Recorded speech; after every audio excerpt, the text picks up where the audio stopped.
ಪ್ರಸ್ತಾವ ಪದ್ಧತಿಯ 6ನೇ ಶ್ಲೋಕದಲ್ಲಿ ದೇಶಿಕರು ಪಾದುಕಾ ಸಹಸ್ರವು ಶ್ರೀಮದ್ ರಾಮಾಯಣಕ್ಕೆ ಸಮಾನವಾಗಿದೆ ಎಂದಿದ್ದಾರೆ.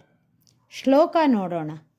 ದತ್ತೇ ಮುಕುಂದ ಮಣಿಪಾದಕಯೋ ನಿವೇಶಾತ್ ವಲ್ಮೀಕ ಸಂಭವ ಗಿರಃ ಸಮತಾಂ ಮಮೋಕ್ತಿಃ ಗಂಗಾ ಪ್ರವಾಹ ಪತಿತಸ್ಯ ಕಿಯಾನಿವ ಸ್ಯಾತ್ ರತ್ಯೋದಕಸ್ಯ ಯಮುನಾ ಸಲಿಲಾದ್ವಿಶೇಷಃ.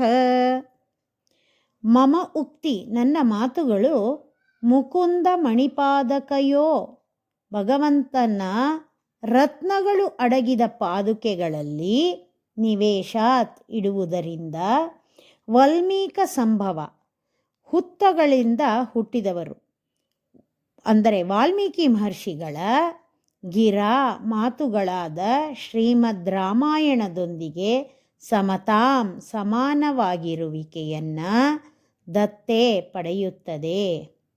ಗಂಗಾ ಪ್ರವಾಹ ಪತಿತಸ್ಯ ರತ್ಯೋದಕಸ್ಯ, ಗಂಗೆಯ ಪ್ರವಾಹದಲ್ಲಿ ಬಿದ್ದಿರುವ ಬೀದಿಯ ನೀರಿಗೆ, ಯಮುನಾ ಸಲೀಲಾದ್, ಯಮುನೆಯ ನೀರಿಗಿಂತಲೂ ವಿಶೇಷ ಭೇದವು ಕಿಯನಿವ ಸ್ಯಾತ್, ಎಷ್ಟರ ಮಟ್ಟಿಗೆ ಉಂಟಾಗುತ್ತದೆ ಅಂದರೆ ಗಂಗೆ ಹರಿತಾ ಇದ್ದಾಳೆ, ಮಳೆಯಿಂದ ರಸ್ತೆಯಲ್ಲಿ ಬಿದ್ದ ನೀರು ಹರಿದು ಬಂದು ಗಂಗೆಯನ್ನೇ ಸೇರುತ್ತದೆ. ಹಾಗೆ ಯಮುನಾ ನದಿಯ ನೀರು ಸಹ ಗಂಗೆಯನ್ನೇ ಸೇರುತ್ತೆ. ಹಾಗೆ ಸೇರಿದ ನೀರು, ಬೀದಿಯ ನೀರು, ಯಮುನೆಯ ನೀರು ಗಂಗೆಯಲ್ಲಿ ಬೆರೆತು ಗಂಗೆಯೆಂದೇ ಪರಿಗಣಿಸಲ್ಪಡುತ್ತದೆ. ಈ ಎರಡೂ ನೀರಿಗೆ ಯಾವ ವ್ಯತ್ಯಾಸವೂ ಇರೋದಿಲ್ಲ. ಎರಡೂ ಪವಿತ್ರ ಗಂಗೆ ಎಂದೇ ಕೊಂಡಾಡಲ್ಪಡುತ್ತದೆ. ಅದು ಗಂಗೆಯ ಹಿರಿಮೆಯಿಂದ ಉಂಟಾದದ್ದು.